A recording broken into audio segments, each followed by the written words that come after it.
So let me ask you something.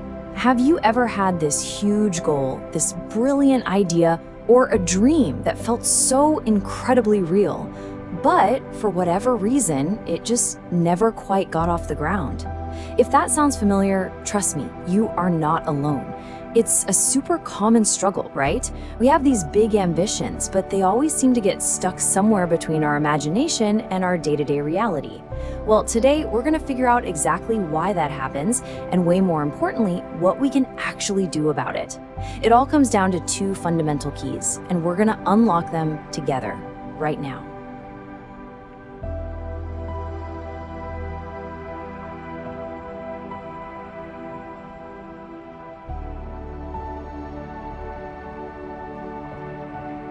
You know, we're always told the same thing. If you just want something badly enough and you work hard enough, you'll get it. But is that really the whole story?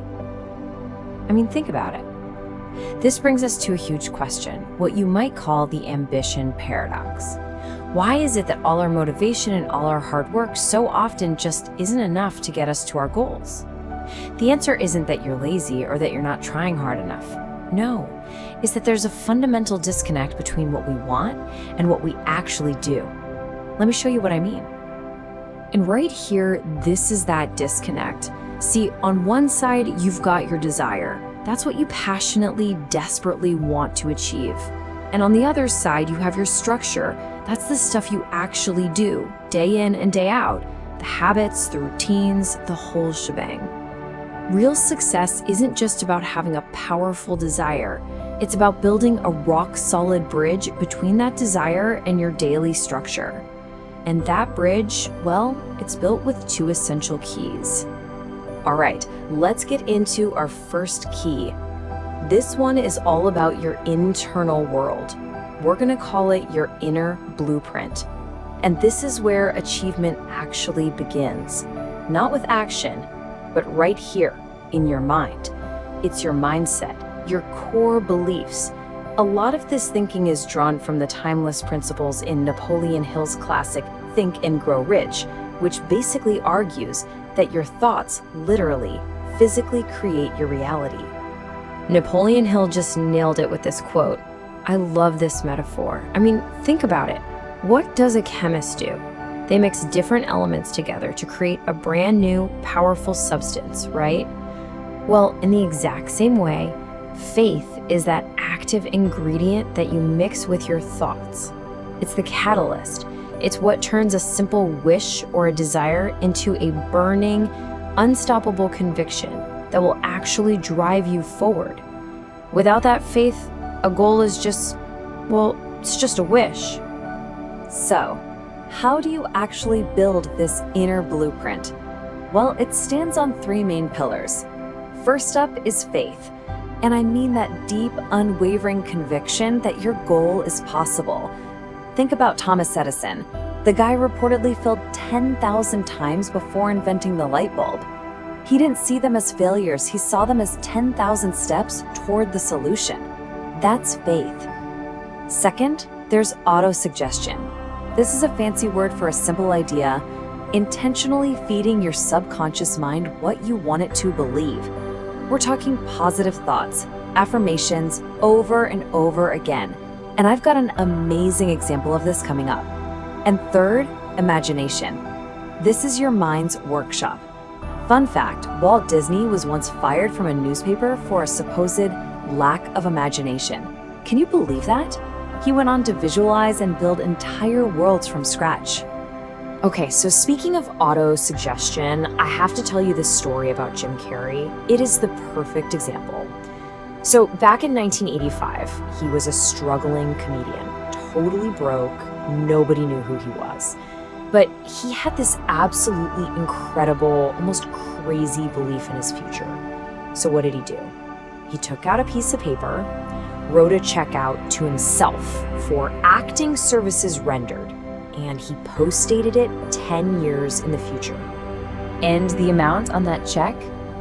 $10 million. I mean, that is just audacious, right? An absolutely impossible number for a broke actor at the time. But he kept that check in his wallet and looked at it every single day. And then, just before that check was dated to mature in 1995, he signed a deal for the movie Dumb and Dumber. And his paycheck was, you guessed it, $10 million. I mean, if that's not a perfect real-world example of programming your mind for the reality you want, I don't know what is.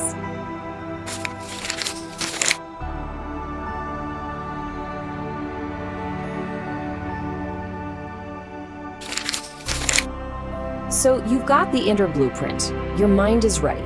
But a blueprint is pretty useless without a construction crew to actually build the thing, right? So now we move to our second key, your action framework. This is all about the external world, the practical, day-to-day systems and habits that turn that powerful mindset of yours into actual, tangible results. For this part, we're pulling some great insights from research on building habits that lead to sustained focus. Now, this is so important to understand. Willpower is not infinite. It's like a muscle. It gets tired. It runs out. So if your whole plan relies on just forcing yourself to do things, you are setting yourself up to fail. The real secret isn't to have more willpower, it's to need less of it. And you do that by changing the system around you, by making the right actions the easiest ones to take. And here are 3 simple but crazy effective tools to build that framework. First up, environment design. It's so simple. You want to read more? Don't just hope you'll do it. Put a book on your pillows so you literally can't miss it. You want to eat healthier? Put the fruit out on the counter and hide the cookies. Make good habits obvious and bad habits invisible. Second is the 2-minute rule, which is a total game changer we'll look at in a sec. And third is time blocking. So instead of a vague to-do list, you assign every single minute of your day a specific job. This completely eliminates that what should I do next feeling and keeps you laser focused. Okay, we have to spend a minute on this one because it is just brilliant. The 2-minute rule is all about lowering the barrier to entry so much that your brain can't even argue.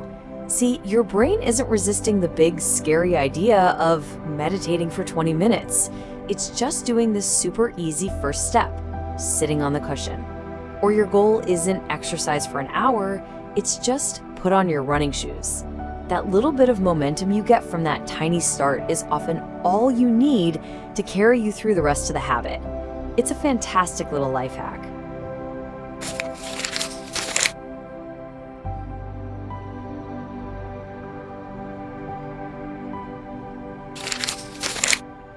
All right, so now we bring it all home, because here is the real secret. Neither of these keys works by itself. It's not one or the other. Having a powerful mindset without an action framework just leads to daydreaming and frustration. And having a great action framework without a compelling inner blueprint, well, that leads to burnout and just feeling lost. The real magic, the breakthrough, happens when you put them together. And just look at how perfectly these 2 keys lock together. It's incredible. Your faith, that unwavering belief from key 1, is directly supported by your environment design from key 2, which shapes your world to make acting on that belief almost automatic. Your autosuggestion, programming your mind for success, gets put into motion with the 2-minute rule, which makes it dead simple to start. And your imagination, which visualizes the path forward, gets a dedicated runway with time blocking, creating the actual protected time for that vision to become real. See, it's a complete system. So look, if you take just one single thing away from our chat today, let it be this. Your mindset draws the map. It's the why and the where. It gives you the destination and the belief you can get there. But your habits drive the car. They're the how. They're the engine that actually moves you down the road on that map day after day after day. You absolutely need both to get where you want to go. So as we wrap up, I want to leave you with a question to think about. Take a hard look at your own goals right now. Where's the gap for you? Is it in your inner blueprint? Do you need to build a stronger, more resilient belief in what's possible for you? Or is it in your action framework?